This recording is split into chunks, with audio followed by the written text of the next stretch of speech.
Una viuda aceptó una cabaña subterránea como pago de su patrona, pero cuando entró ahí dentro, se quedó sin palabras. Alma limpiaba pisos ajenos desde que enviudó, sobreviviendo apenas con 3 hijos y sin esperanza. Un día, su patrona la llamó con los ojos llenos de lágrimas y le entregó unas llaves oxidadas. «Esto es tuyo. Espero que lo recibas de corazón». Cuando Alma llegó a aquella cabaña escondida entre las rocas de la sierra y bajó los 20 escalones hacia la oscuridad, lo que vio la dejó paralizada. Cuéntanos aquí abajo en los comentarios de qué ciudad nos escuchas. Dale clic al botón de like y vamos con la historia.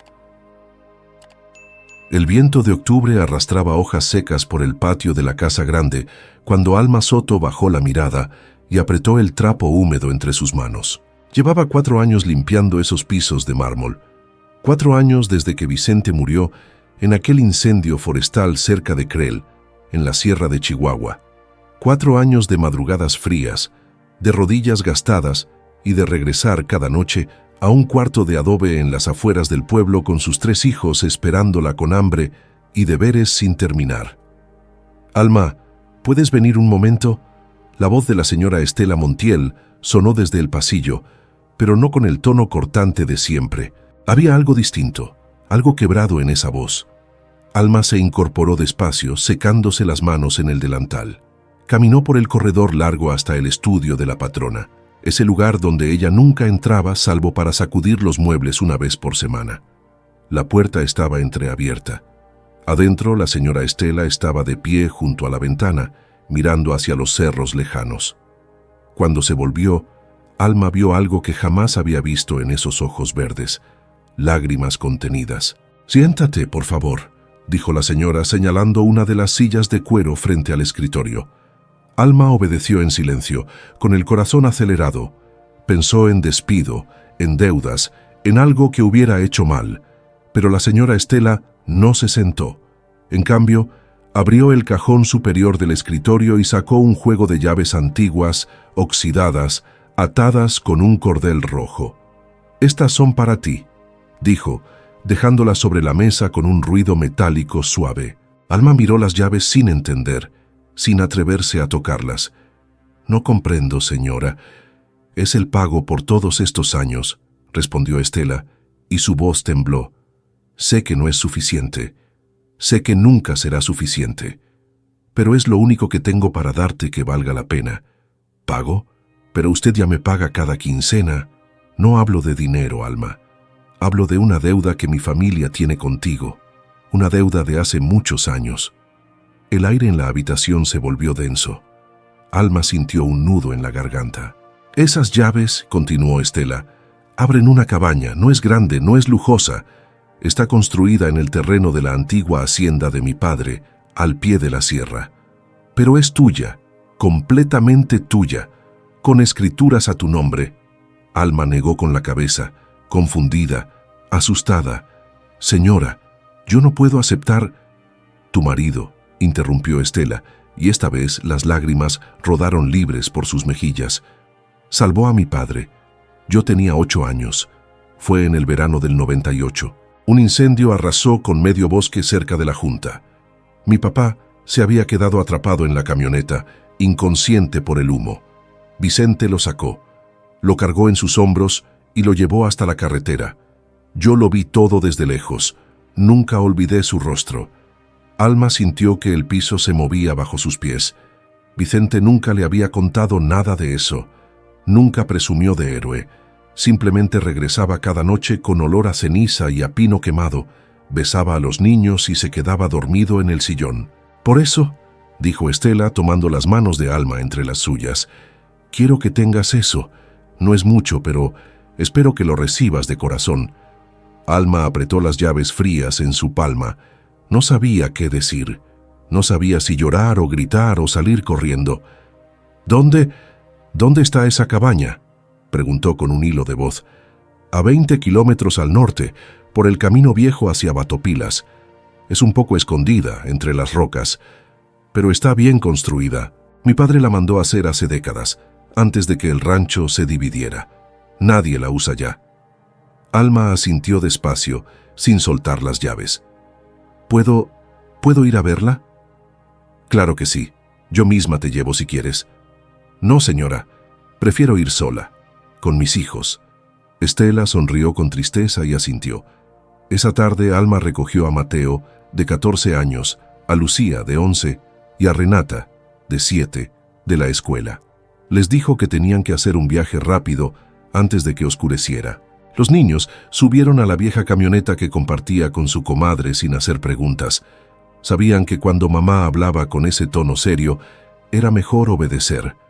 El camino de terracería serpenteaba entre encinos y madroños.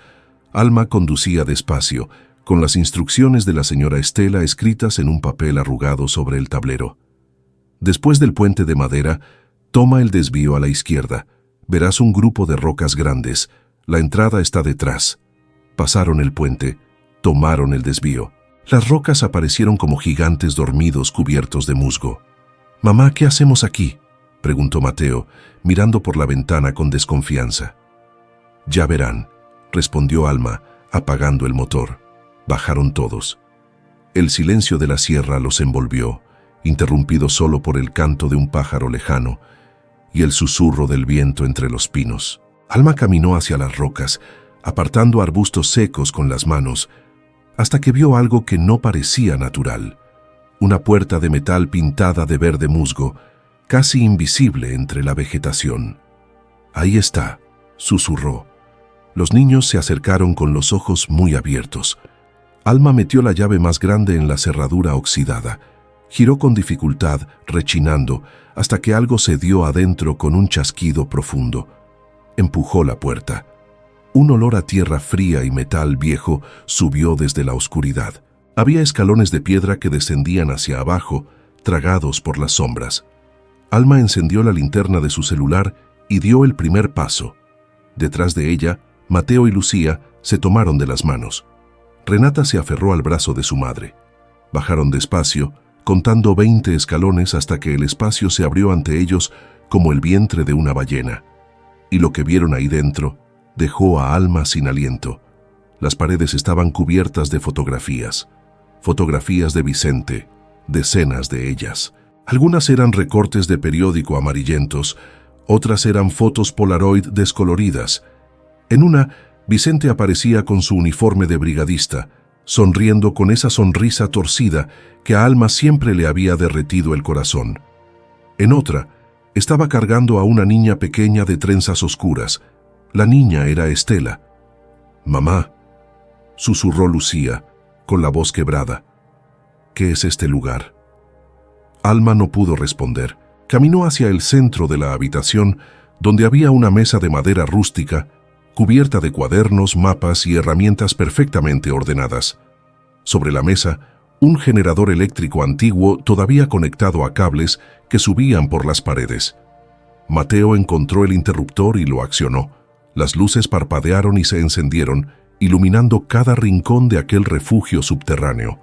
Era mucho más grande de lo que parecía desde afuera.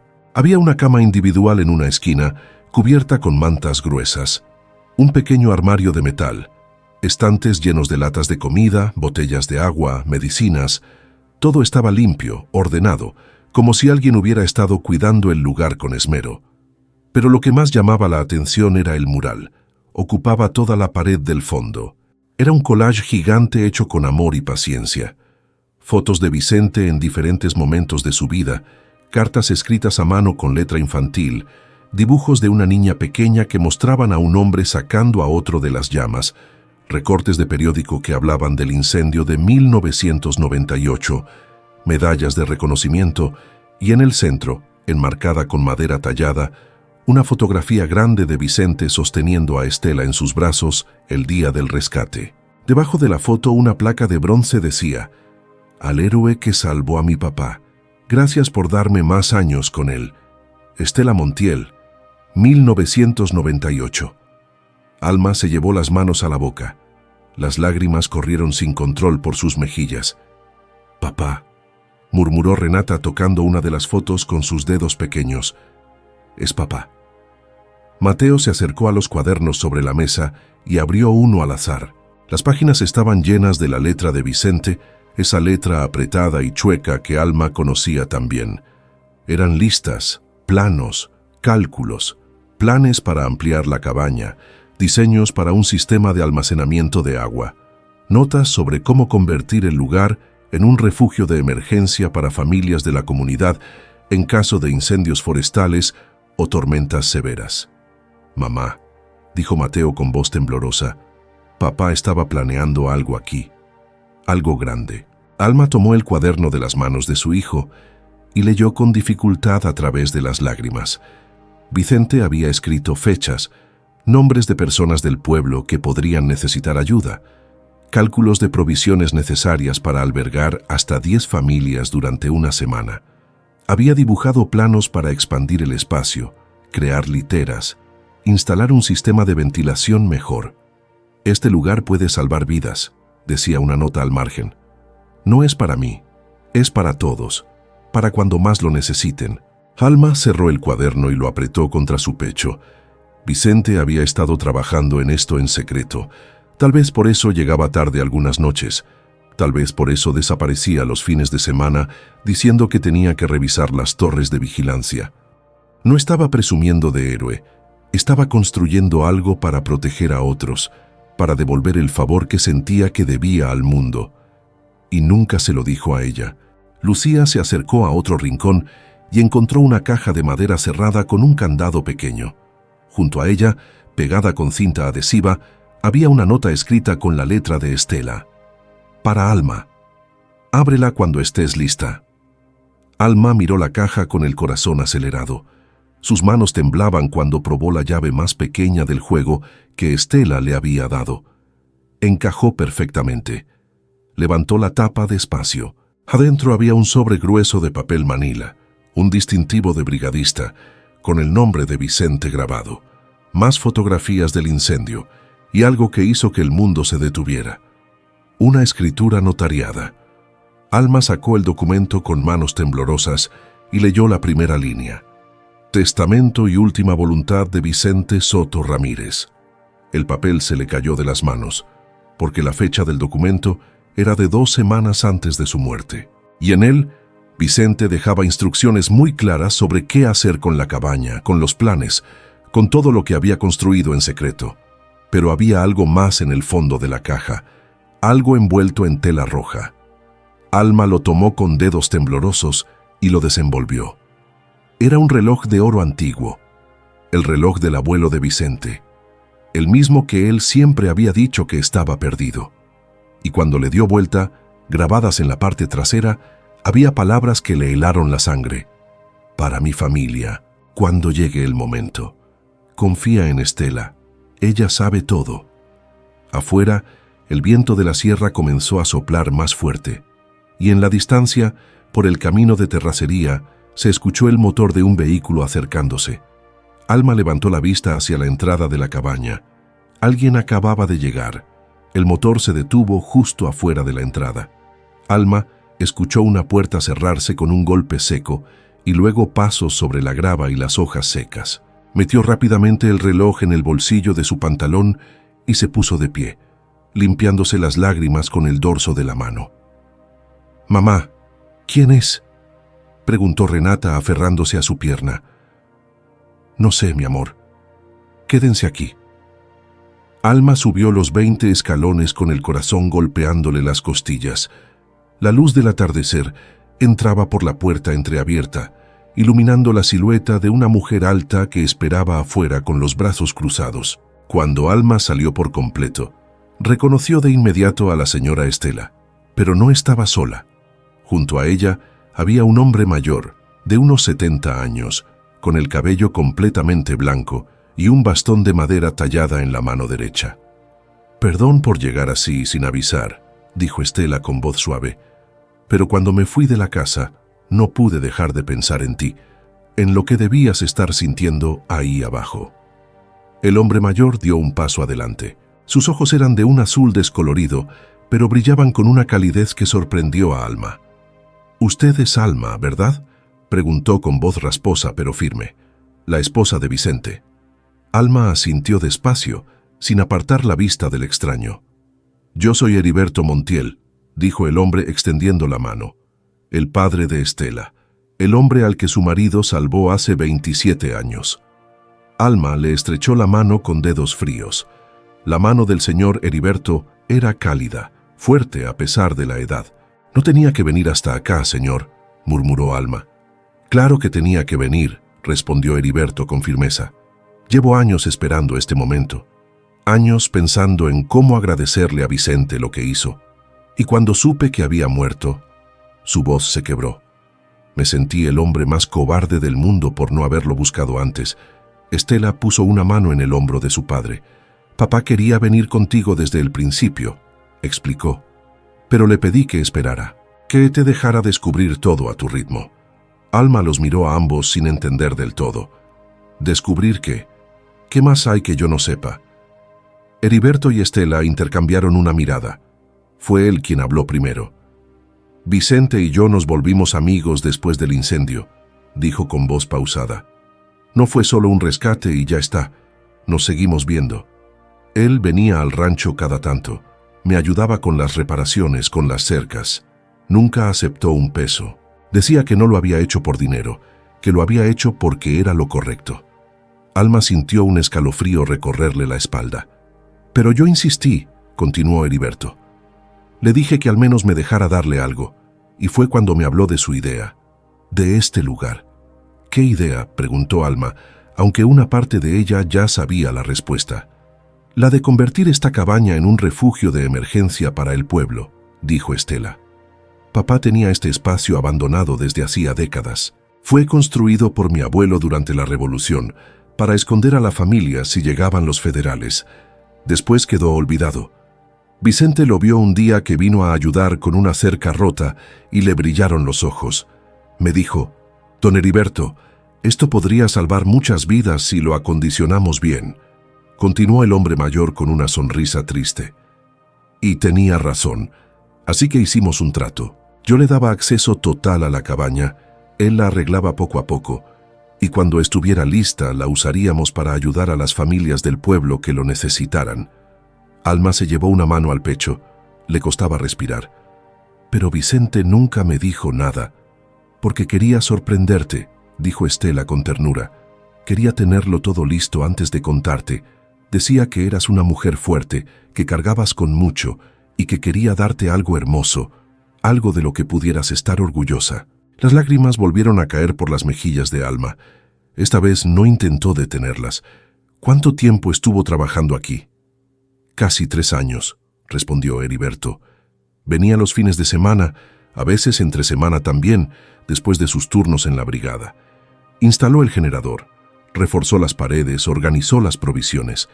Todo lo que ves ahí abajo es su trabajo». Alma negó con la cabeza, abrumada. «¿Y el mural? ¿Todas esas fotos?» «Eso fue idea mía», dijo Estela con voz quebrada.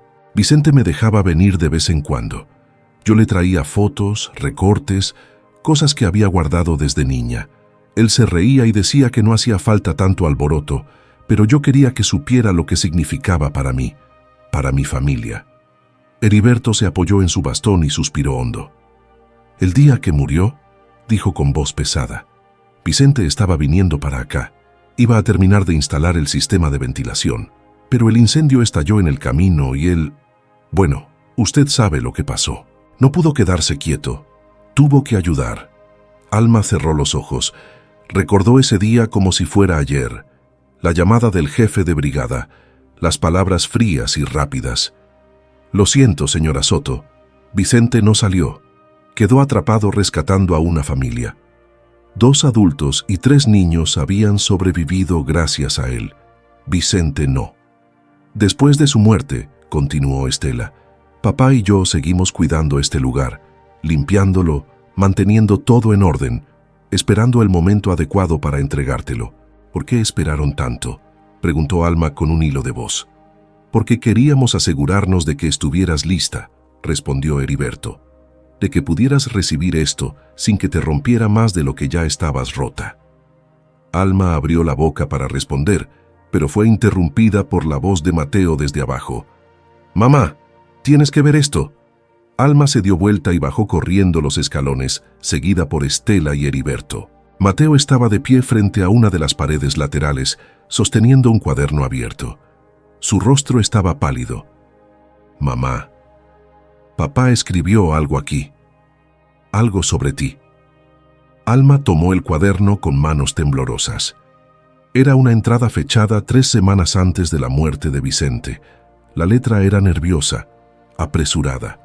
«Hoy le dije a don Heriberto que quiero que Alma tenga las escrituras de este lugar si algo me pasa. Él se rió y me dijo que no hablara así, que todavía soy joven, pero uno nunca sabe. Trabajo con fuego, trabajo con el peligro todos los días, y si algo me pasa necesito que Alma sepa que esto no es solo una cabaña. Es una promesa de que siempre habrá un lugar seguro para ella y para los niños, un lugar donde nadie puede tocarlos, un lugar que es suyo». Alma soltó un sollozo. Estela se acercó y la abrazó. «Él te amaba tanto», susurró en su oído. «Todo lo que hizo fue por ustedes». Heriberto se aclaró la garganta y sacó un sobre del bolsillo interior de su chamarra. «Hay algo más que debes saber», dijo con voz grave. «Vicente me pidió que te entregara esto si algo le pasaba. Yo no tuve el valor de dártelo antes, pero ahora que estás aquí, en su lugar, creo que es el momento». Le extendió el sobre. Alma lo tomó con dedos temblorosos. Estaba sellado con cera roja. En el frente, escrito con la letra de Vicente, decía: «Para Alma, ábrelo cuando estés en la cabaña». Alma rompió el sello y sacó una carta doblada. La abrió despacio y comenzó a leer en voz alta, con la voz quebrada. «Mi amor, si estás leyendo esto, significa que ya no estoy contigo. Y lo siento. Siento no haberte dicho todo lo que debí decirte. Siento haber guardado secretos. Pero quiero que sepas que cada decisión que tomé fue pensando en ti y en los niños. Este lugar es para ustedes, no solo como refugio, sino como legado. Quiero que lo uses para ayudar a otros. Quiero que recuerdes que la vida más valiosa es la que se vive para los demás. Te amo, siempre te he amado y siempre estaré contigo, aunque ya no puedas verme. Tuyo, Vicente». El silencio llenó la cabaña. Solo se escuchaba el llanto suave de Lucía y los sollozos ahogados de Renata. Alma dobló la carta con cuidado y la guardó junto al reloj en su bolsillo. «Gracias», dijo mirando a Heriberto y a Estela. «Gracias por cuidar esto. Gracias por cuidar su memoria». Heriberto asintió con los ojos húmedos. «Ahora es tu turno, Alma. Tú decides qué hacer con todo esto». Alma miró a su alrededor. Miró el mural, las provisiones, los planos sobre la mesa, los rostros de sus hijos reflejando esperanza y dolor al mismo tiempo. Y entonces, desde afuera, volvió a escucharse el ruido de un motor, pero esta vez no era uno solo. Eran varios, y venían rápido. Mateo corrió hacia la entrada y asomó la cabeza. «¡Mamá!», gritó con voz tensa. «Hay 3 camionetas llegando, y no se ven amigables». Alma sintió que el suelo volvía a moverse bajo sus pies. Heriberto y Estela intercambiaron una mirada de alarma. «No puede ser», murmuró el hombre mayor. «No tan pronto». «¿Quiénes son?», preguntó Alma con el corazón acelerado. Heriberto apretó su bastón con fuerza. «Los hijos de mi hermano», dijo con voz sombría. «Mis sobrinos. Llevan años tratando de quitarme estas tierras. ¿Y si descubrieron que le di esta cabaña a alguien más?». No terminó la frase, porque afuera las puertas de las camionetas comenzaron a abrirse, y las voces que llegaron desde arriba no sonaban nada amistosas. Los pasos sobre la grava sonaron pesados, deliberados. Alma escuchó voces masculinas discutiendo entre sí, y luego una más fuerte que las demás, áspera y llena de rabia. «Tío Heriberto, sé que estás ahí adentro. Sal de una vez y deja de esconderte como cobarde». Heriberto cerró los ojos y apretó los labios. Estela palideció. «Es Rodrigo», susurró ella. «Mi primo, el mayor de los 3. «¿Qué quiere?», preguntó Alma, sintiendo cómo el miedo le apretaba la garganta. «Lo que siempre ha querido», respondió Heriberto con amargura. Quedarse con todo, con el rancho, con las tierras, con cada pedazo de lo que mi padre construyó. Mateo bajó corriendo los escalones. Mamá, son como 6 hombres. Algunos tienen palos. No creo que vengan a platicar. Alma miró a sus hijos. Renata temblaba aferrada a Lucía. Mateo tenía los puños apretados, tratando de parecer valiente aunque sus ojos delataban terror. Estela, lleva a los niños al fondo, ordenó Heriberto con voz firme. Hay una puerta trasera, detrás de los estantes. Vicente la reforzó el año pasado. Sale al otro lado de las rocas. No voy a dejarlos solos, protestó Estela.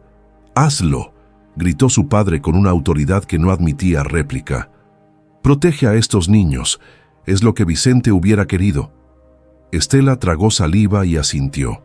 Tomó a Renata de la mano y le hizo una seña a Lucía y Mateo.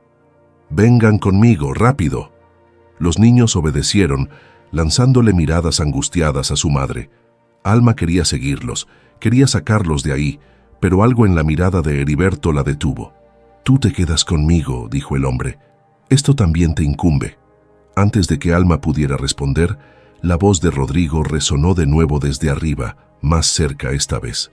Si no sales en 10 segundos, vamos a bajar, y no va a ser bonito. Heriberto respiró hondo y comenzó a subir los escalones con dificultad, apoyándose en su bastón. Alma lo siguió, con el corazón latiéndole tan fuerte que sentía que iba a estallar. Salieron a la luz tenue del atardecer. Frente a ellos había 3 camionetas estacionadas en semicírculo, bloqueando la salida. 6 hombres los rodeaban. El que estaba al frente era alto, de complexión robusta, con el cabello negro peinado hacia atrás y una barba descuidada. Vestía botas vaqueras, jeans sucios y una camisa de cuadros con las mangas remangadas. Sus ojos eran pequeños, oscuros, llenos de resentimiento. «Tío Heriberto», dijo Rodrigo con una sonrisa torcida que no llegaba a sus ojos. «¿Cuánto tiempo sin verte por estos rumbos?» «Rodrigo», respondió Heriberto sin emoción. «¿Qué haces aquí?» «¿Qué hago aquí?», repitió Rodrigo con falsa sorpresa. «Pues vine a ver qué andas tramando en tierras que no son tuyas». «Estas tierras son mías», dijo Heriberto con firmeza. «Siempre lo han sido. Están escrituradas a mi nombre desde hace 40 años. Ajá, Rodrigo se acercó un paso y los otros hombres lo imitaron, pero resulta que mi papá, tu hermano, nunca estuvo de acuerdo con cómo se repartió la herencia del abuelo. Tú te quedaste con todo y a nosotros nos dejaste las migajas. Tu padre firmó los papeles de su propia voluntad, replicó Heriberto. Yo no lo obligué a nada. Mentira, gritó Rodrigo, y su rostro se puso rojo. Tú lo manipulaste. Lo convenciste de que no servía para el rancho, de que era mejor que se fuera a la ciudad. Y cuando murió sin un peso en el bolsillo, tú ni siquiera nos ayudaste. Le ofrecí trabajo a tus hermanos y a ti, dijo Heriberto con voz cansada. Fueron ustedes los que se negaron, porque no íbamos a trabajar como peones en lo que debió ser nuestro, escupió Rodrigo. Uno de los hombres detrás de él, más joven, de rostro afilado y mirada nerviosa, dio un paso adelante. Además, tío, nos enteramos de algo muy interesante, dijo con voz burlona. Resulta que le diste esta cabaña a una desconocida, a ella, señaló a Alma con desprecio. Alma sintió cómo todas las miradas se clavaban en ella como cuchillos. Ella no es una desconocida, dijo Heriberto. Y lo que yo haga con mis propiedades no es asunto tuyo, Ismael. Claro que es nuestro asunto, intervino Rodrigo, porque si esta tierra va a pasar a manos de extraños, entonces tenemos derecho a reclamar nuestra parte, a pelear por lo que nos corresponde. No les corresponde nada, dijo Heriberto con voz dura. Rodrigo rió con amargura y miró a sus compañeros. ¿Escucharon eso? No nos corresponde nada. Después de todo lo que hemos sufrido, después de ver cómo este viejo se da la gran vida en el rancho, mientras nosotros nos rompemos el lomo en trabajos de mierda. Yo trabajé cada día de mi vida por lo que tengo, dijo Heriberto, y su voz tembló de rabia contenida. No me regalaron nada, y no voy a dejar que vengan a arrebatarme lo que es mío solo porque ustedes tomaron malas decisiones. El silencio que siguió fue tenso. pesado. Rodrigo dio otro paso hacia Heriberto. Ahora estaban a menos de 2 metros de distancia. «Escúchame bien, viejo», dijo con voz baja y amenazante. «Tú te vas a arrepentir de haberle dado esta cabaña a esta mujer, porque vamos a hacer todo lo necesario para que estas tierras vuelvan a la familia, a la verdadera familia». «¿Me estás amenazando?», preguntó Heriberto, irguiéndose lo más que pudo a pesar de su edad. «Yo no amenazo», respondió Rodrigo con una sonrisa fría. «Yo aviso». Alma sintió que la sangre se le helaba. Quiso retroceder, quiso correr hacia donde estaban sus hijos, pero sus piernas no le respondieron. Ismael se acercó a ella, mirándola de arriba abajo con desdén. «¿Y tú quién eres?», preguntó con burla. «La nueva protegida del tío. ¿Qué le hiciste para que te regalara un pedazo de tierra? ¿Te acostaste con él?». Alma sintió una oleada de furia atravesarle el pecho. «Mi esposo salvó la vida de don Heriberto», dijo con voz firme, aunque temblaba por dentro. «Esta cabaña es un agradecimiento, un reconocimiento por lo que Vicente hizo». «Ah, claro», se burló Ismael. «El héroe muerto, qué conveniente. Apuesto a que ni siquiera tienes papeles que lo demuestren». «Los tengo», respondió Alma, y sacó del bolsillo el sobre que Heriberto le había dado. «Las escrituras están aquí, firmadas y notariadas». Rodrigo se acercó de golpe y trató de arrebatarle el sobre de las manos. Alma retrocedió justo a tiempo, pero uno de los hombres la agarró del brazo con fuerza. «Suéltala», gruñó Heriberto golpeando el suelo con su bastón. «¿O qué, viejo?», dijo Rodrigo con desdén. «¿Vas a pelearme? ¿Tú solo contra todos nosotros?». Heriberto apretó los dientes. Sabía que no tenía oportunidad. «Si le hacen daño a ella o a sus hijos», dijo con voz temblosa de rabia, «voy a hacer que se pudran en la cárcel. Los voy a demandar hasta que no les quede nada». Rodrigo soltó una carcajada. «¿Con qué pruebas, tío? Aquí no hay testigos, solo nosotros y ustedes. ¿Y la palabra de un viejo contra la de 6 hombres? Bueno, ya sabemos quién gana». El hombre que sostenía a Alma la empujó hacia atrás. Ella tropezó y cayó de rodillas sobre la tierra. «¡Mamá!». El grito de Mateo resonó desde la entrada de la cabaña. Alma levantó la vista y vio a su hijo corriendo hacia ella, seguido de Lucía y Renata. Estela venía detrás, tratando de detenerlos, pero era demasiado tarde. Rodrigo vio a los niños y su sonrisa se ensanchó. «¡Ah, la familia completa!», dijo con sarcasmo. «Perfecto, así pueden escuchar bien lo que les voy a decir». Se acercó a Alma, que seguía arrodillada en el suelo, y se agachó hasta quedar a su altura. «Tienes una semana», dijo con voz fría. «Una semana para devolver las escrituras de esta cabaña y largarte de aquí con tus mocosos. Si no lo haces, vamos a venir de noche, y no vamos a tocar la puerta». «Tú no tienes derecho a pedirme eso», dijo Alma con voz temblorosa pero firme. «Esta propiedad es mía, legalmente mía». «Los papeles se pueden quemar», susurró Rodrigo, tan cerca que Alma podía oler el tabaco en su aliento. «Los abogados se pueden comprar. Y los accidentes... Bueno, los accidentes pasan todos los días en la sierra». Se incorporó y les hizo una seña a sus hombres. «Vámonos. Ya dejamos el mensaje claro». Comenzaron a caminar hacia las camionetas, pero antes de subirse, Rodrigo se volvió una última vez. «Ah, y otra cosa», gritó. «Si intentas ir a la policía, te va a ir peor, porque el comandante del pueblo es primo mío.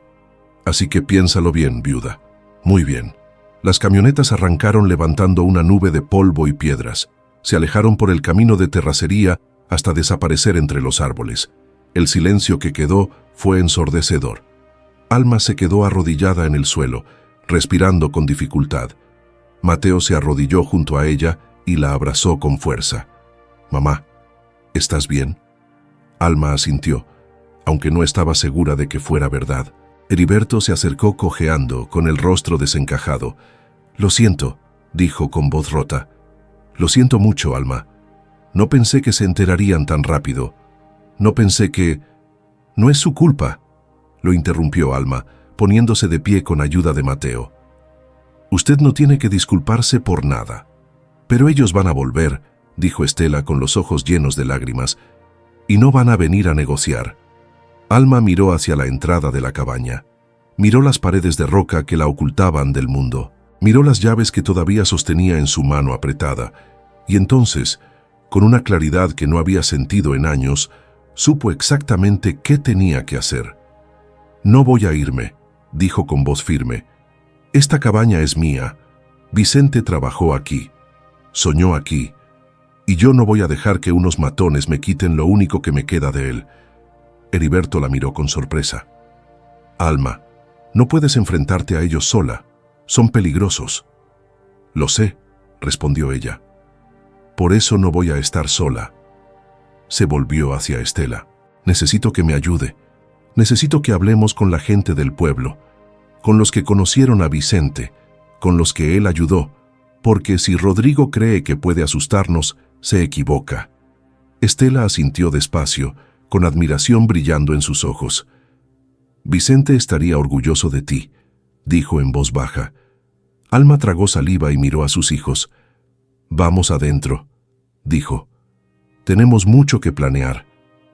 Bajaron juntos por los escalones, dejando atrás la luz del atardecer, pero cuando Alma llegó al fondo de la cabaña, algo llamó su atención. Uno de los cuadernos de Vicente estaba abierto sobre la mesa. No era el mismo que Mateo había revisado antes. Este era diferente. Alma se acercó y leyó el título escrito en la primera página con letra grande y segura: «Plan de emergencia, en caso de amenaza o peligro». Y debajo, una lista numerada con instrucciones precisas. El corazón de Alma comenzó a latir más rápido, porque Vicente no solo había construido un refugio, había planeado exactamente qué hacer si alguien trataba de quitárselo. Alma pasó los dedos por las páginas del cuaderno. La letra de Vicente era clara, metódica, como si hubiera sabido que algún día alguien necesitaría seguir esas instrucciones al pie de la letra. La primera página decía: «Si estás leyendo esto, significa que alguien está amenazando este lugar o a las personas que lo cuidan. No tengas miedo. Todo lo que necesitas está aquí. Solo tienes que seguir los pasos». Alma sintió un nudo en la garganta. Era como si Vicente estuviera ahí, hablándole desde el pasado, guiándola. «¿Qué dice mamá?», preguntó Lucía, acercándose con cautela. «Dice que tu papá dejó un plan», respondió Alma, sin apartar los ojos del cuaderno. «Un plan para proteger este lugar». Heriberto y Estela se acercaron también, leyendo por encima del hombro de Alma. El plan estaba dividido en secciones numeradas. La primera se titulaba «Documentación y pruebas». Paso 1. Asegúrate de que todas las escrituras estén resguardadas en 3 lugares diferentes. Una copia con el notario del pueblo, licenciado Ramón Esquivel, oficina en la calle Juárez número 43. Una copia en el banco, Caja de Ahorros La Sierra, cuenta a nombre de Heriberto Montiel, y una copia escondida en la cabaña. Alma levantó la vista hacia Heriberto. «¿Usted hizo eso? ¿Guardó copias de las escrituras?». Heriberto asintió despacio. «Vicente me lo pidió hace 2 años. Dijo que había que estar preparados por si algo pasaba. Yo pensé que exageraba, pero él insistió tanto que finalmente acepté». «¿Dónde está la copia escondida aquí?», preguntó Mateo. Alma siguió leyendo. En la siguiente página había un pequeño mapa dibujado a mano. Mostraba la cabaña desde arriba, con una X marcada en una esquina específica. Dice que está detrás del tercer estante, en una caja de metal soldada a la pared. Leyó Alma en voz alta. Mateo corrió hacia los estantes del fondo. Movió las latas de comida y las herramientas hasta que encontró una pequeña caja gris empotrada en la pared de concreto. Estaba cerrada con un candado. «¡Aquí está!», gritó. Alma probó con las llaves que Estela le había dado. La tercera llave encajó perfectamente. Abrió la caja y adentro encontró un sobre de plástico sellado. Lo sacó con cuidado y lo abrió. Adentro había copias certificadas de las escrituras, fotos del terreno y algo más, una carpeta con documentos legales. Alma abrió la carpeta y comenzó a leer. Eran denuncias que Heriberto había presentado años atrás contra Rodrigo y sus hermanos por intentar invadir partes del rancho, por destruir cercas, por amenazas. Don Heriberto, ¿por qué nunca me habló de esto?, preguntó Alma. El hombre suspiró y se sentó en una de las sillas con pesadez. Porque tenía vergüenza, admitió con voz cansada. Vergüenza de que mi propia sangre fuera capaz de eso. Presenté las denuncias, pero nunca avanzaron. Rodrigo tiene amigos en la comandancia. Siempre encuentra la forma de salirse con la suya. Pero estas denuncias siguen siendo válidas, dijo Estela, tomando uno de los documentos. Están archivadas. Si volvemos a presentar una nueva denuncia, podemos usar esto como antecedente. Alma volvió al cuaderno de Vicente. El paso 2 decía: busca aliados, gente del pueblo que conozca la verdad, gente que haya sido ayudada o que respete lo que estás haciendo. Debajo había una lista de nombres escritos con tinta azul. Don Esteban Ríos, carpintero, le arreglé el taller después de la tormenta. Doña Carmela Vega, maestra, su hijo estuvo perdido en el bosque, lo encontré. Ingeniero Patricio Salazar, médico del pueblo, trabajamos juntos en las brigadas. Padre Ignacio Ruiz, párroco, organizamos juntos las colectas para las familias afectadas por incendios.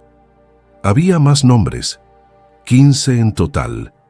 Alma sintió algo cálido expandirse en su pecho. Vicente no solo había construido un refugio físico, había construido una red de personas que lo respetaban, que le debían algo, que recordaban su bondad. Conozco a varios de estos nombres, dijo Estela con emoción. La maestra Carmela sigue dando clases en la primaria del pueblo. El padre Ignacio todavía oficia misa los domingos, y don Esteban tiene su carpintería frente a la plaza. Entonces tenemos que hablar con ellos, dijo Alma con determinación. Tenemos que contarles lo que está pasando. Heriberto levantó la vista, y por primera vez desde que llegaron los sobrinos había esperanza en sus ojos.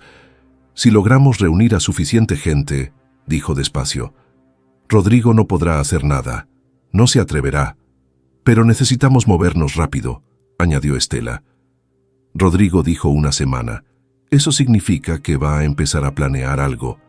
Tiene que ser antes de que él actúe.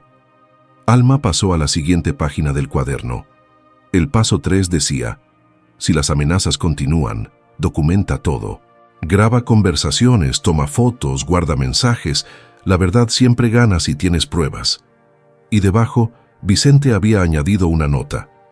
Hay una cámara de seguridad escondida en la entrada de la cabaña. La instalé hace 6 meses. Graba todo lo que pasa afuera. Las grabaciones se guardan en una memoria USB que está dentro del generador. Mateo y Alma intercambiaron una mirada de sorpresa. Papá puso una cámara, murmuró el muchacho con admiración. Sabía que esto podía pasar. Corrieron hacia el generador. Alma abrió la tapa lateral y encontró un pequeño compartimento oculto. Adentro había una memoria USB envuelta en plástico. Esto tiene que tener la grabación de hoy, dijo Alma, de cuando llegaron Rodrigo y sus hombres, de las amenazas. Tenemos que verla, dijo Estela. Si quedó grabado todo lo que dijeron, es evidencia suficiente para ir a la policía estatal, a una comandancia donde Rodrigo no tenga contactos. Mateo sacó su laptop de la mochila que había traído. La encendió y conectó la memoria USB. Esperaron en silencio mientras el archivo se cargaba. Finalmente, apareció en la pantalla. La imagen era en blanco y negro, pero nítida. Mostraba la entrada de la cabaña desde un ángulo elevado, probablemente desde una roca alta. Se veía todo: las camionetas llegando, Rodrigo bajando, los hombres rodeándolos. Y lo más importante, se escuchaba todo. Tienes una semana para devolver las escrituras de esta cabaña y largarte de aquí con tus mocosos. Si no lo haces, vamos a venir de noche. Los papeles se pueden quemar, los abogados se pueden comprar y los accidentes, bueno, los accidentes pasan todos los días en la sierra. Si intentas ir a la policía, te va a ir peor, porque el comandante del pueblo es primo mío. Cada palabra quedó registrada, cada amenaza, cada gesto violento. Alma sintió que las lágrimas le quemaban los ojos, pero esta vez no eran de tristeza. Eran de alivio, de gratitud. Vicente había pensado en todo. Esto es oro puro, dijo Heriberto con voz temblorosa. Con esto podemos hundir a Rodrigo. Pero tenemos que actuar inteligente, advirtió Estela. Si vamos directamente a denunciar, Rodrigo podría enterarse antes de que logremos algo. Necesitamos hacerlo bien. Necesitamos asegurarnos de que cuando lo denunciemos no haya forma de que se escape. Alma volvió al cuaderno. El último paso decía: recuerda siempre, este lugar no es solo tuyo, es de todos los que necesitan refugio. No pelees sola, pelea con la comunidad a tu lado. Alma cerró el cuaderno y miró a su alrededor, a sus hijos que la observaban con admiración y miedo mezclados, a Heriberto, que había arriesgado su tranquilidad para honrar la memoria de Vicente, a Estela, que había cuidado este lugar con amor durante años. Mañana en la mañana, dijo Alma con voz firme, vamos al pueblo, hablamos con cada persona de la lista de Vicente, les contamos lo que está pasando y los invitamos a venir aquí, a ver este lugar, a entender por qué vale la pena protegerlo. ¿Y si no quieren ayudarnos?, preguntó Lucía con voz pequeña. Van a querer, respondió Alma acariciándole el cabello, porque tu papá era un buen hombre, y la gente buena no olvida a los que les tendieron la mano cuando más lo necesitaban. Estela sonrió y asintió. Yo te acompaño, conozco a casi todos, será más fácil si voy contigo. Heriberto se puso de pie con esfuerzo. Y yo voy a hablar con el licenciado Esquivel. Voy a asegurarme de que las escrituras estén protegidas legalmente, de que no haya ninguna forma de que Rodrigo las anule. Alma sintió que algo se acomodaba dentro de su pecho. Por primera vez en 4 años no se sentía sola, no se sentía perdida, se sentía fuerte. Esa noche decidieron quedarse todos en la cabaña. Heriberto trajo mantas del rancho. Estela preparó café en una pequeña estufa de gas que Vicente había instalado. Los niños se acurrucaron en las mantas, exhaustos por el miedo y la adrenalina del día. Alma se quedó despierta, sentada frente al mural de Vicente. Miraba las fotos, los recortes, las palabras de agradecimiento escritas por Estela cuando era niña. Te extraño, susurró en la oscuridad. Te extraño tanto que a veces no puedo respirar, pero hoy sentí que estabas aquí, cuidándonos, guiándonos. Se llevó la mano al bolsillo y sacó el reloj de oro que había encontrado en la caja. Lo apretó contra su pecho. No voy a dejar que te quiten esto, prometió en voz baja. No voy a dejar que destruyan lo que construiste. Te lo juro. Afuera, el viento de la sierra soplaba entre los pinos, y por un momento, Alma hubiera jurado que escuchó la voz de Vicente susurrándole al oído. Tú puedes, mi amor, siempre has podido. Cerró los ojos y finalmente se permitió descansar, pero en algún lugar del pueblo, en una casa pequeña con las ventanas rotas y el jardín descuidado, Rodrigo Montiel estaba sentado en la oscuridad, bebiendo cerveza y planeando su próximo movimiento. Y lo que tenía en mente no iba a ser bonito. El amanecer llegó con niebla espesa. Alma despertó con el cuerpo adolorido por haber dormido en el suelo de la cabaña, envuelta en mantas que olían a guardado. A su alrededor, sus hijos todavía dormían. Heriberto roncaba suavemente en una esquina, y Estela estaba sentada junto a la mesa, bebiendo café y revisando papeles a la luz de una lámpara. Buenos días, dijo Estela en voz baja, cuando vio que Alma se movía. Buenos días, respondió Alma, incorporándose despacio. ¿Hace cuánto estás despierta? Como 1 hora. No podía dormir. Estuve revisando los documentos que Vicente dejó. Este hombre era increíble, Alma. Todo está aquí. Cada detalle. Cada posibilidad. Alma se acercó y aceptó la taza de café que Estela le ofrecía. El líquido caliente le quemó la garganta de forma reconfortante. Tenemos que irnos pronto, dijo Alma. Mientras más temprano lleguemos al pueblo, mejor. Estoy de acuerdo, respondió Estela. Pero primero tenemos que despertar a papá y decidir cómo vamos a dividir las tareas. Heriberto despertó poco después, con el cabello blanco alborotado y los ojos hinchados. Se frotó la cara con las manos y aceptó el café que Estela le tendió. «¡Qué noche!», murmuró. «Hace años que no dormía en el suelo». Lo siento, don Heriberto, dijo Alma con sinceridad. No tienes nada que sentir, respondió el hombre con firmeza. Esto es importante. Vale la pena el dolor de espalda. Se sentaron los tres alrededor de la mesa mientras los niños seguían durmiendo. Alma sacó el cuaderno de Vicente y repasaron la lista de nombres una vez más. Yo me encargo de don Esteban, el carpintero, dijo Estela. Lo conozco bien. Siempre habla de lo mucho que Vicente lo ayudó cuando su taller se inundó hace años. Yo voy a la oficina del licenciado Esquivel, dijo Heriberto. Necesito asegurarme de que todo esté en orden legalmente. Y también voy a pasar por el banco para verificar que las copias de las escrituras sigan ahí. Entonces yo voy a hablar con la maestra Carmela y con el padre Ignacio, dijo Alma. Si logramos que ellos se unan, el resto del pueblo va a seguir. La gente respeta a los maestros y a los sacerdotes. Estela asintió. Pero tenemos que ser discretos. Si Rodrigo se entera de que estamos movilizando gente, puede actuar antes de lo planeado. Lo sé, dijo Alma. Por eso vamos a decir que es una reunión informal, para hablar del legado de Vicente, para compartir historias, nada que suene a confrontación. Inteligente, murmuró Heriberto con aprobación. Una hora después, ya con los niños despiertos y desayunados con galletas y fruta enlatada, se pusieron en marcha. Heriberto se fue en su camioneta hacia el centro del pueblo. Estela llevó a los niños de Alma al rancho para que estuvieran seguros mientras ellas hacían las gestiones.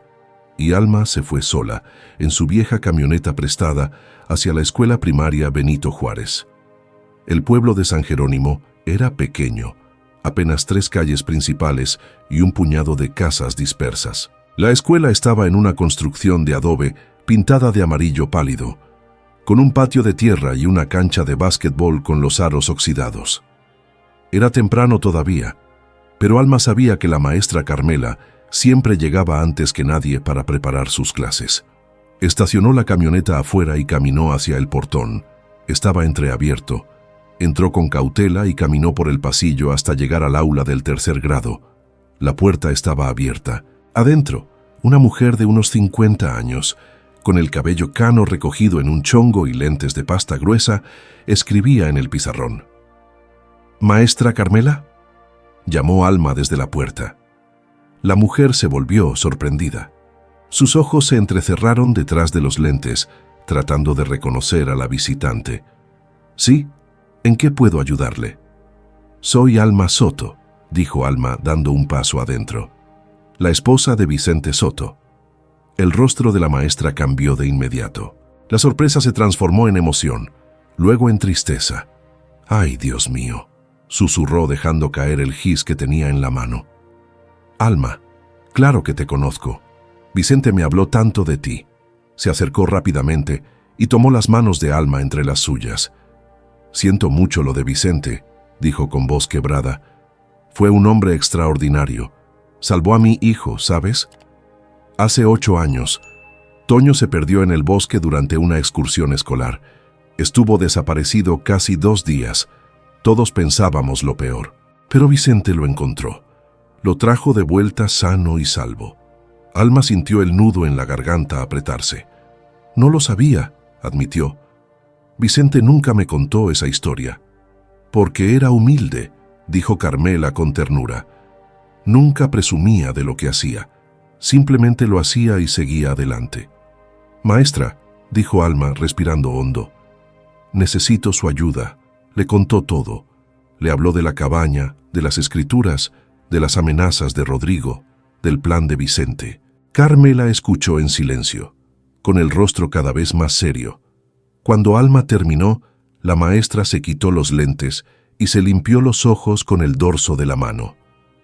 «Ese miserable», dijo con rabia contenida. «Rodrigo siempre ha sido un abusivo.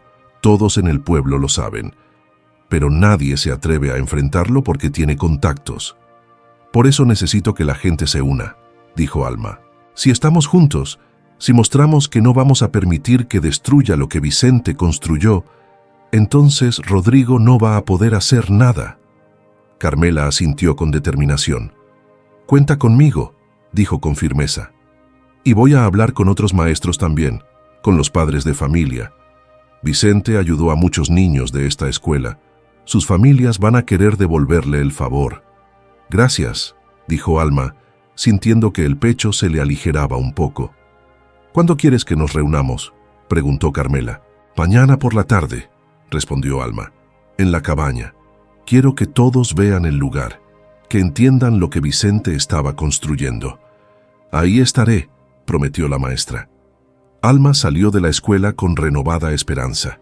Su siguiente parada era la iglesia del pueblo, una construcción antigua de piedra con un campanario pequeño y una cruz de hierro en la punta. El padre Ignacio estaba barriendo los escalones de la entrada cuando Alma llegó.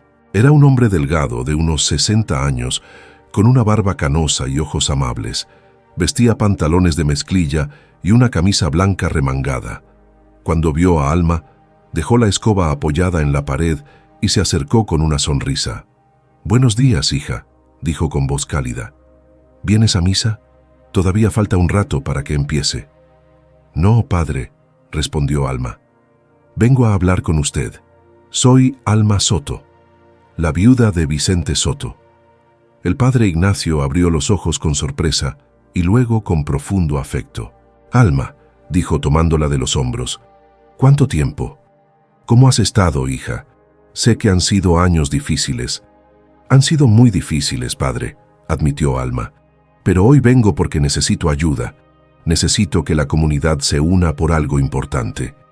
El sacerdote la invitó a pasar a la sacristía. Se sentaron en 2 sillas de madera frente a una pequeña ventana que daba al cementerio del pueblo. Alma volvió a contar la historia. El padre Ignacio escuchó sin interrumpir, asintiendo de vez en cuando, con el rostro cada vez más grave. Cuando Alma terminó, el padre suspiró hondo y se frotó la barba.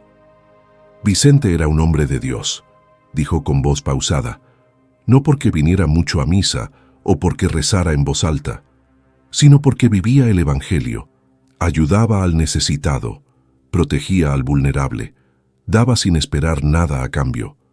Y ahora su obra está en peligro», dijo Alma con voz quebrada. «No puedo dejar que eso pase, padre. No puedo». El padre Ignacio se puso de pie y caminó hacia la ventana. Miró hacia el cementerio, donde una hilera de cruces blancas marcaban las tumbas de los difuntos del pueblo. Entre ellas estaba la de Vicente. «Voy a hacer algo más que ayudarte», dijo el sacerdote volviéndose hacia Alma. «Voy a usar el púlpito. Mañana en la misa voy a hablar de Vicente, de lo que hizo, de lo que está pasando, y voy a invitar a todos a que se unan a ti». Alma sintió las lágrimas rodar por sus mejillas. «Gracias, padre, gracias». «No me agradezcas, hija», dijo el sacerdote con una sonrisa triste. «Esto es lo correcto, y a veces lo correcto requiere valentía». Alma salió de la iglesia con el corazón más liviano. Regresó a la cabaña al mediodía y encontró a Estela esperándola con buenas noticias. Don Esteban, el carpintero, había aceptado ayudar. Incluso había ofrecido traer herramientas y materiales para reforzar la entrada de la cabaña por si Rodrigo intentaba entrar por la fuerza. Heriberto llegó poco después, también con noticias positivas. El licenciado Esquivel había confirmado que las escrituras estaban en perfecto orden y que Rodrigo no tenía ningún derecho legal sobre la propiedad.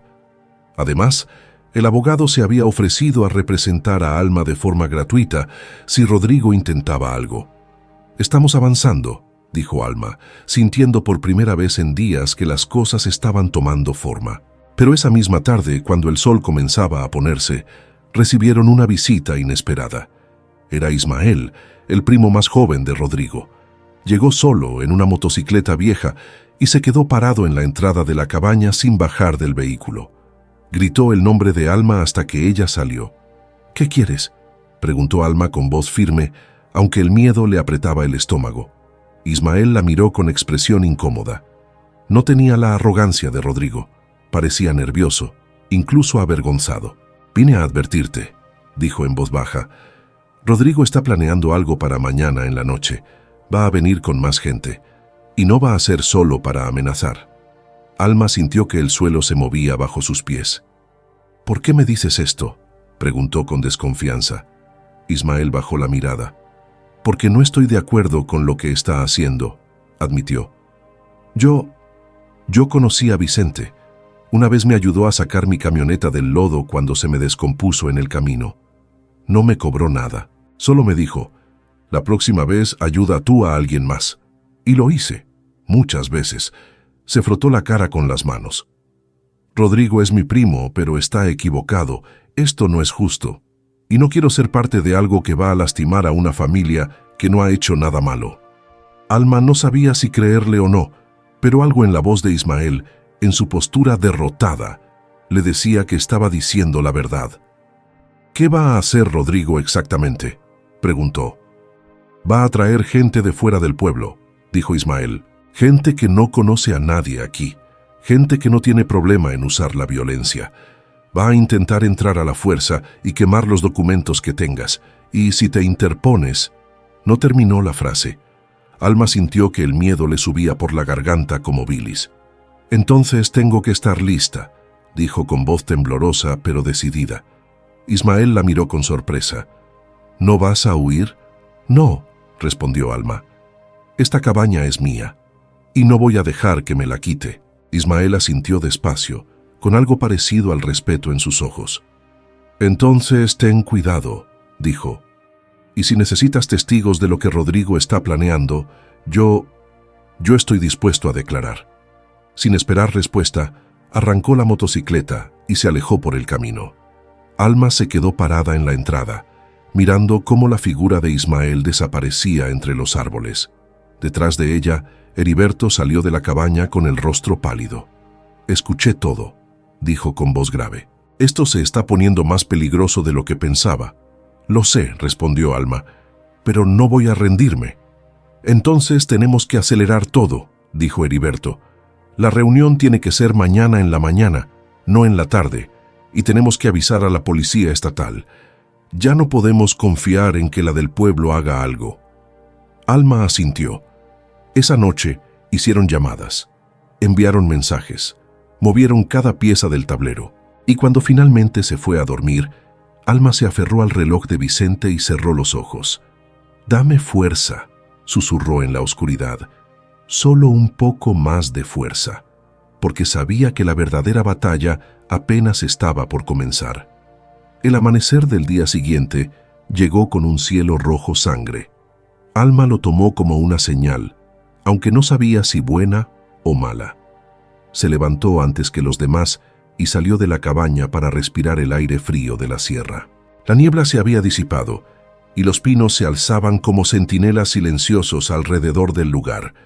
A las 8 de la mañana comenzaron a llegar las primeras personas. Don Esteban fue el primero. Llegó en su camioneta cargada de tablones, martillos y clavos. Era un hombre fornido de unos 60 años con manos callosas y una sonrisa amable que contrastaba con su aspecto rudo. «Buenos días, Alma», dijo bajándose de la camioneta. «Vine preparado. Si ese tal Rodrigo quiere entrar aquí por la fuerza, va a tener que pasar sobre mí primero». Alma sintió que se le hacía un nudo en la garganta. «Gracias, don Esteban. No sabe cuánto significa esto». «Claro que lo sé», respondió el carpintero. «Vicente me salvó el taller cuando nadie más quiso ayudarme. Le debo todo». Poco después llegó la maestra Carmela, acompañada de 5 padres de familia. Luego llegó el padre Ignacio con un grupo de feligreses. Después, el ingeniero Patricio Salazar, el médico del pueblo, con su maletín en la mano y gesto serio. Uno tras otro, fueron llegando los nombres de la lista de Vicente, y con ellos trajeron a más gente, vecinos, conocidos, personas que habían escuchado hablar de lo que estaba pasando y querían ayudar. Para las 10 de la mañana, había más de 30 personas reunidas alrededor de la entrada de la cabaña. Alma estaba abrumada. Nunca imaginó que tanta gente respondería al llamado.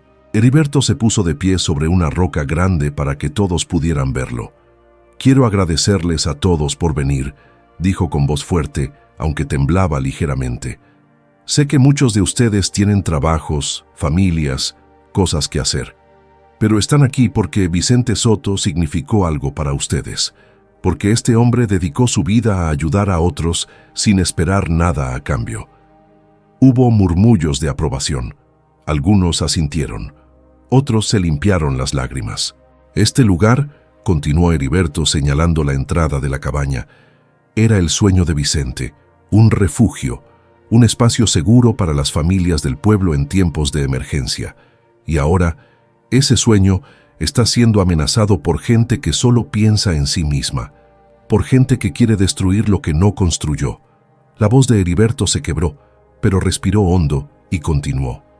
Mi sobrino Rodrigo cree que puede asustar a Alma, cree que puede quitarle lo que legalmente le pertenece, pero se equivoca, porque Vicente no solo construyó paredes de concreto, construyó una comunidad, y esa comunidad está aquí hoy para proteger su legado. Los aplausos estallaron, fuertes, decididos. Alma se puso de pie junto a Heriberto. Miró a todas esas caras, algunas conocidas, otras nuevas, y sintió algo que no había sentido en años: esperanza. Quiero mostrarles lo que Vicente construyó, dijo con voz temblorosa pero clara. Quiero que vean con sus propios ojos por qué este lugar vale la pena proteger. Uno por uno, los invitó a bajar a la cabaña. Los llevó en grupos pequeños para que no se amontonaran. Les mostró el mural, las provisiones, los planos de Vicente, los cuadernos llenos de sueños y cálculos. Les mostró la cámara de seguridad, la memoria USB con las grabaciones de las amenazas de Rodrigo. Cada persona que bajaba salía con los ojos húmedos y el rostro transformado. Algunos abrazaban a Alma, otros simplemente asentían con respeto. El padre Ignacio fue uno de los últimos en bajar. Cuando salió tenía las manos juntas como si estuviera rezando. Esto es sagrado, dijo en voz baja. No en el sentido religioso, sino en el sentido humano. Vicente puso su corazón aquí, y vamos a protegerlo como si fuera nuestro. Para el mediodía, el plan estaba claro. Don Esteban y un grupo de voluntarios iban a reforzar la entrada de la cabaña con tablones y cerraduras adicionales. El ingeniero Salazar iba a instalar luces de emergencia alimentadas por el generador. La maestra Carmela iba a coordinar turnos de vigilancia para que siempre hubiera alguien presente. Y el padre Ignacio iba a oficiar una misa corta afuera para bendecir el lugar y darles fuerza. Pero justo cuando estaban comenzando a trabajar, llegó un vehículo que hizo que todos se congelaran. Era una patrulla de la policía estatal. 2 oficiales bajaron. Uno era un hombre mayor, de bigote grueso y mirada seria. El otro era más joven, con el uniforme impecable y un cuaderno en la mano. ¿Quién es la señora Alma Soto?, preguntó el oficial mayor. Alma dio un paso adelante, con el corazón acelerado. Yo soy. El oficial asintió. Recibimos una denuncia anónima esta mañana. Alguien reportó que iban a haber disturbios en esta zona.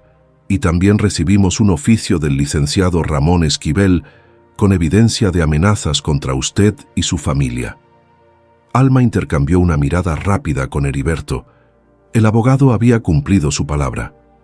Así es, oficial, dijo Alma. Mi familia y yo hemos sido amenazados. Tengo grabaciones de las amenazas. Están en una memoria USB. El oficial más joven sacó su cuaderno. Vamos a necesitar ver eso. Y también necesitamos tomar declaraciones de todos los presentes.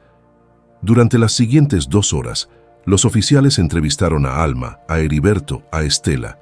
Revisaron la memoria USB. Vieron las grabaciones. Escucharon las amenazas de Rodrigo con atención. Cuando terminaron, el oficial mayor se acercó a Alma con expresión grave. Señora Soto, esto es muy serio, dijo. Las amenazas grabadas son suficientes para emitir una orden de aprehensión contra Rodrigo Montiel y sus cómplices. Vamos a proceder con la denuncia formal. Y vamos a destacar una unidad aquí por las próximas 48 horas para garantizar su seguridad. Alma sintió que las rodillas se le aflojaban de alivio. Gracias, oficial. Gracias. No tiene que agradecernos, respondió el hombre. Es nuestro trabajo. Y además, yo conocí a su esposo. Vicente me ayudó una vez a rescatar a una familia atrapada en una inundación. Era un buen hombre, y merece que protejamos lo que construyó. El oficial regresó a la patrulla y habló por radio. A los pocos minutos llegó otra patrulla con 2 oficiales más. Se estacionaron estratégicamente alrededor de la cabaña. La tarde transcurrió en relativa calma. La gente trabajaba en las mejoras de la cabaña. Algunos trajeron comida, otros trajeron herramientas. Había un ambiente de camaradería, de propósito compartido. Pero al caer la noche, cuando el sol comenzaba a esconderse detrás de las montañas, se escuchó el ruido inconfundible de motores acercándose por el camino de terracería. Muchos motores. Alma salió de la cabaña y vio las luces de los vehículos abriéndose paso entre los árboles. Eran camionetas, 5, 6, tal vez más. Los oficiales se pusieron en alerta de inmediato. Uno de ellos habló por radio pidiendo refuerzos. Las camionetas se detuvieron a unos 50 metros de la entrada. Las puertas comenzaron a abrirse. Hombres bajaron. Eran muchos, demasiados. Algunos llevaban palos, otros llevaban machetes. Y al frente de todos, con una sonrisa fría y los ojos brillando de furia, estaba Rodrigo Montiel. Pero esta vez no estaba solo. A su lado había un hombre que Alma reconoció de inmediato. Era el comandante de la policía municipal, el primo de Rodrigo. Vestía uniforme y llevaba su pistola al cinto. «Buenas noches, tío», gritó Rodrigo con voz burlona. «Veo que trajiste visitas». El oficial estatal mayor dio un paso adelante. «Rodrigo Montiel, tengo una orden de aprehensión en su contra por amenazas, intento de despojo y conspiración. Está bajo arresto. Entréguese pacíficamente». Rodrigo soltó una carcajada. «¿Arresto? ¿Con qué cargos? Yo no he hecho nada». «Tenemos grabaciones», dijo el oficial. «Evidencia suficiente». La sonrisa de Rodrigo se ensanchó. «Esas grabaciones pueden desaparecer. Los testigos pueden cambiar de opinión. Y los policías estatales, bueno, a veces tienen accidentes en carreteras solitarias». El comandante municipal dio un paso adelante y se cruzó de brazos. «Yo respaldo a Rodrigo», dijo con voz firme, «y tengo jurisdicción en esta zona. Así que sugiero que se retiren antes de que esto se ponga feo». El oficial estatal no se inmutó. «Usted no tiene autoridad sobre una investigación estatal, comandante, y si interfiere, también va a terminar arrestado». La tensión en el aire era tan espesa que podía cortarse con un cuchillo. Rodrigo miró a la multitud de personas que rodeaba la cabaña. Vio a don Esteban con un martillo en la mano. Vio a la maestra Carmela con los brazos cruzados. Vio al padre Ignacio de pie junto a Alma con la Biblia apretada contra el pecho. Y por primera vez, algo parecido a la duda cruzó su rostro. «¿En serio van a pelear por esto?», preguntó con voz menos segura. «¿Por una viuda y una cabaña vieja?». Fue don Esteban quien respondió. «No estamos peleando por una cabaña», dijo con voz firme. «Estamos peleando por lo que es correcto, por la memoria de un hombre que dio todo por esta comunidad. Y si tenemos que quedarnos aquí toda la noche, toda la semana, todo el año, lo vamos a hacer». Un murmullo de aprobación recorrió a la multitud. Rodrigo apretó los puños. Sus hombres miraban hacia atrás, nerviosos, como si estuvieran reconsidering su participación. Y entonces, desde el fondo de las camionetas, bajó Ismael. Caminó hacia adelante, pasando junto a Rodrigo sin mirarlo, y se detuvo frente al oficial estatal. «Yo soy testigo», dijo con voz clara. «Yo estaba presente cuando Rodrigo amenazó a la señora Soto, y estoy dispuesto a declarar todo lo que sé». Rodrigo lo miró con incredulidad. «¿Qué estás haciendo, idiota?». «Lo correcto», respondió Ismael sin voltear a verlo. «Algo que debía hacer hace mucho tiempo». El comandante municipal dio un paso hacia Ismael con expresión amenazante, pero el oficial estatal se interpuso. «No se atreva», dijo con voz helada. En ese momento llegaron 2 patrullas más de refuerzo. 4 oficiales bajaron con armas largas y se posicionaron estratégicamente.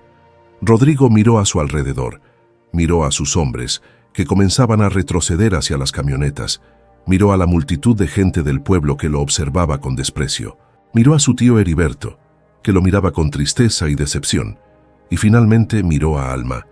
Alma lo sostuvo la mirada sin parpadear, sin miedo. «Se acabó, Rodrigo», dijo con voz firme.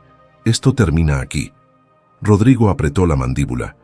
Durante un momento pareció que iba a hacer algo estúpido, pero entonces despacio levantó las manos. «Está bien», dijo con voz derrotada. «Está bien».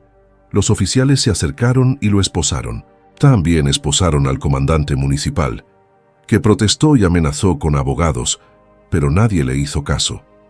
Mientras se los llevaban hacia las patrullas, Rodrigo se volvió una última vez hacia Alma.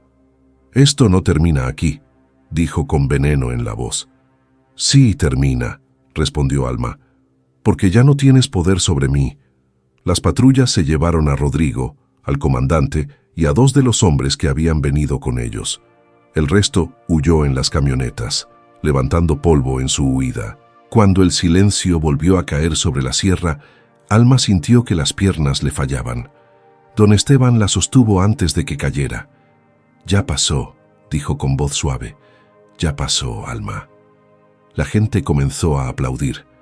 Primero despacio, luego más fuerte. Los aplausos se mezclaron con lágrimas, con abrazos, con risas de alivio. El padre Ignacio se acercó a Alma y puso una mano en su hombro. «Vicente estaría orgulloso de ti», dijo con voz quebrada.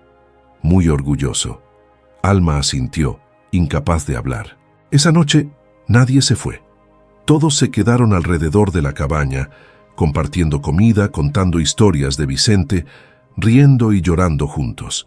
Y por primera vez desde que Vicente había muerto, Alma sintió que no estaba sola, que nunca había estado sola, porque la comunidad que Vicente había construido con sus manos y su corazón seguía viva, y siempre lo estaría.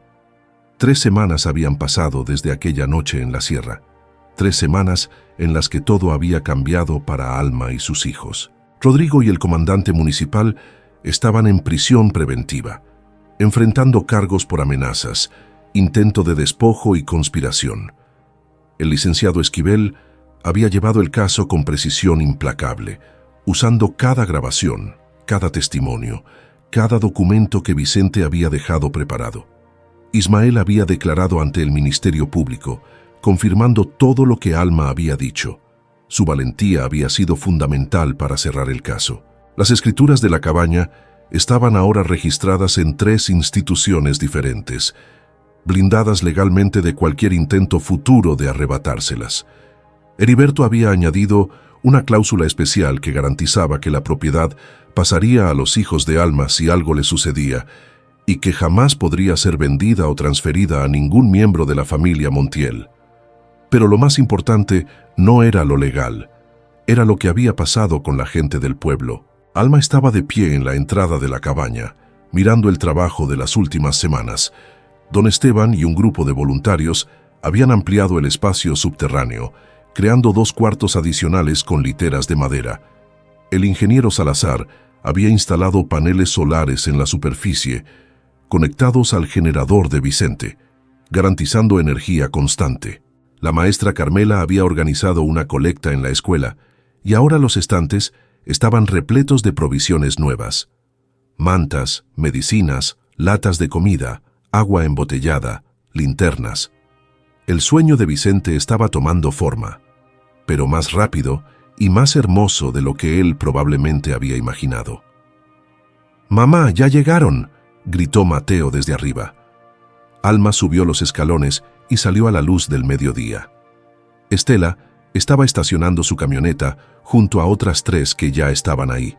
Del asiento del copiloto bajó una mujer joven con 2 niños pequeños aferrados a su falda.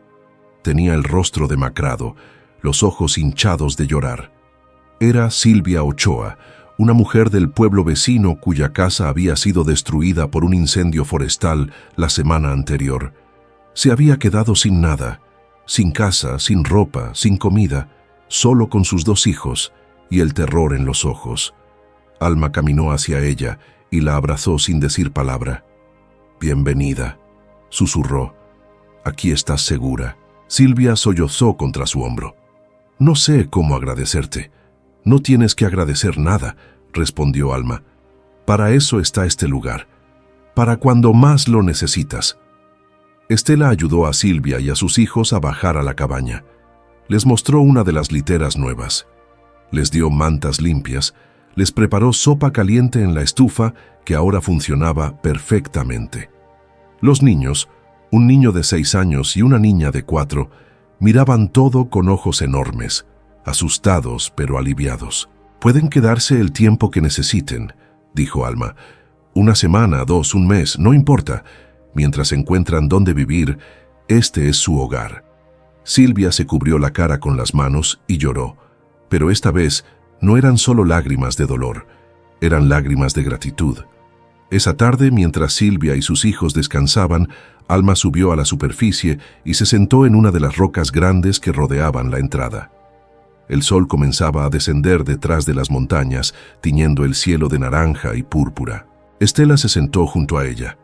«¿Sabes?», dijo con voz suave. «Mi papá me dijo algo ayer que me quedó dando vueltas». «¿Qué te dijo?», preguntó Alma. «Que Vicente no construyó un refugio, construyó una promesa de que nunca más alguien tendría que enfrentar la tragedia completamente solo».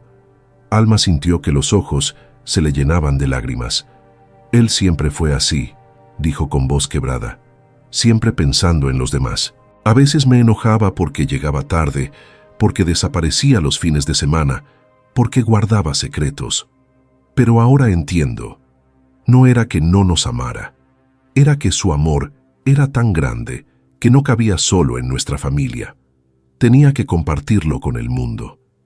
Estela tomó la mano de Alma y la apretó. «Y tú estás cumpliendo esa promesa. Estás haciendo realidad su sueño». Alma asintió, limpiándose las lágrimas con el dorso de la mano libre. «Todavía falta mucho», dijo. «Quiero hacer más literas. Quiero instalar un baño mejor. Quiero crear un pequeño sistema de filtración de agua. Quiero que este lugar pueda albergar hasta 15 o 20 familias si es necesario». «Y lo vas a lograr», dijo Estela con convicción. «Porque no estás sola. Toda la comunidad está contigo». Como si el universo quisiera confirmar sus palabras, en ese momento llegó otra camioneta. Esta vez era el padre Ignacio, acompañado de 3 jóvenes del grupo juvenil de la parroquia. Traían cajas de libros, juguetes y material escolar. «Pensamos que los niños que vengan aquí necesitarán algo con que entretenerse», dijo el sacerdote con una sonrisa. «Y tal vez algunos libros para los adultos también». Alma se puso de pie y abrazó al padre. «Gracias, padre. Gracias por todo». «Yo debería agradecerte a ti, hija», respondió el sacerdote. «Me has recordado por qué elegí esta vida. Para servir, para estar presente cuando la gente más lo necesita». Esa noche, Alma reunió a sus 3 hijos en el cuarto que habían designado como su espacio privado dentro de la cabaña. Tenían una litera triple, un pequeño armario y una lámpara que Mateo había colgado del techo. «¿Saben qué día es hoy?», preguntó Alma. Los niños negaron con la cabeza.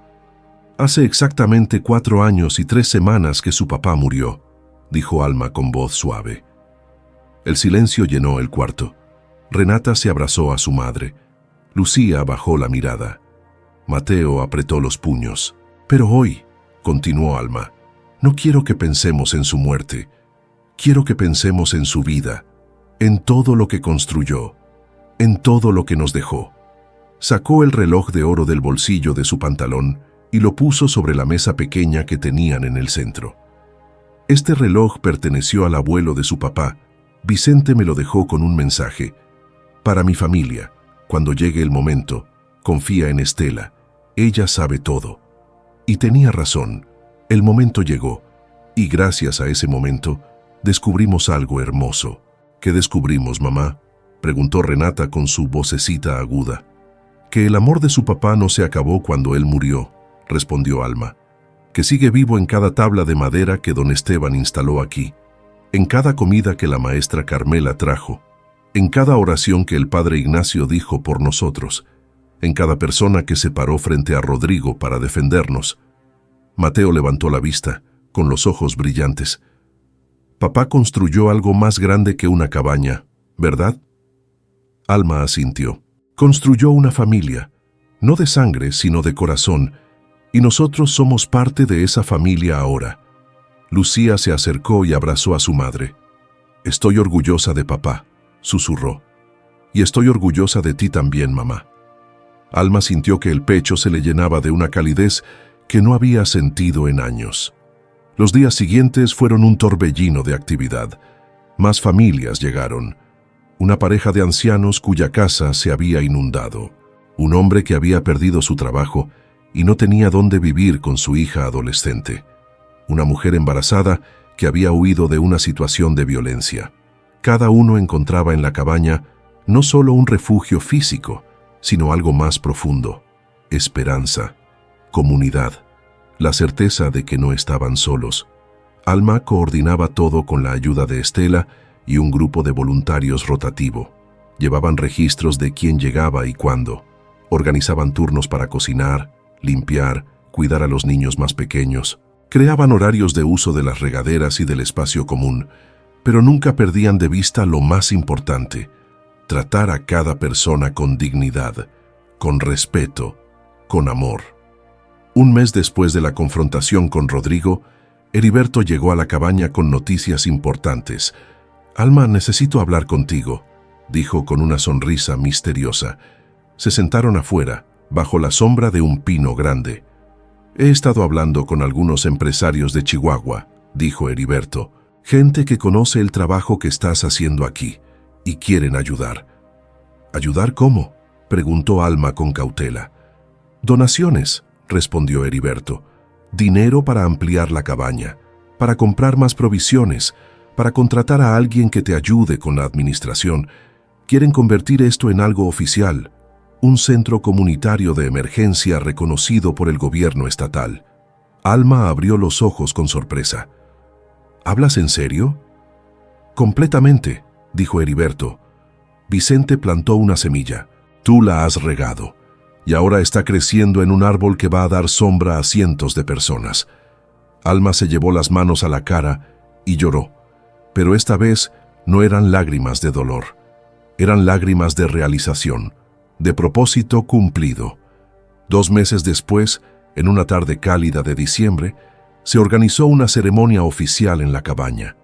Vinieron autoridades del gobierno estatal, vinieron periodistas, vinieron decenas de personas del pueblo y de los pueblos vecinos. Pero para Alma, lo más importante fue la placa que don Esteban había tallado en madera de pino y que ahora colgaba en la entrada de la cabaña. Decía: «Centro de Refugio Comunitario Vicente Soto. Construido con amor, mantenido con esperanza, abierto a todos los que lo necesiten, en memoria de un hombre que dio todo por su comunidad». Alma leyó la placa en voz alta durante la ceremonia, con sus 3 hijos parados junto a ella. Cuando terminó, la multitud aplaudió. Algunos lloraron, otros abrazaron a sus vecinos, y Alma, mirando a su alrededor, vio algo que nunca había imaginado posible. Vio un sueño hecho realidad. Esa noche, cuando todos se habían ido y la cabaña quedó en silencio, Alma bajó sola al cuarto donde estaba el mural de Vicente. Se sentó frente a la fotografía grande de su esposo y habló con él como si estuviera ahí. «Lo logramos, mi amor», susurró. «Cumplimos tu promesa y no voy a parar. Voy a seguir adelante. Por ti, por nuestros hijos, por cada persona que necesite un lugar seguro». Tocó la fotografía con los dedos, trazando el contorno del rostro de Vicente. «Gracias por amarme tanto que pensaste en mí incluso después de irte. Gracias por dejarme esto. Gracias por enseñarme que el amor más verdadero no es el que se queda solo en casa. Es el que se expande, el que toca vidas, el que cambia el mundo». Se quedó ahí sentada un largo rato, en silencio, sintiendo la presencia de Vicente a su alrededor. No de forma fantasmal o mágica, sino en la solidez de las paredes que él había reforzado, en el generador que seguía funcionando, en cada detalle que él había planeado con tanto cuidado. Finalmente, se puso de pie. Subió los escalones despacio, salió a la noche estrellada de la sierra y sonrió, porque ahora entendió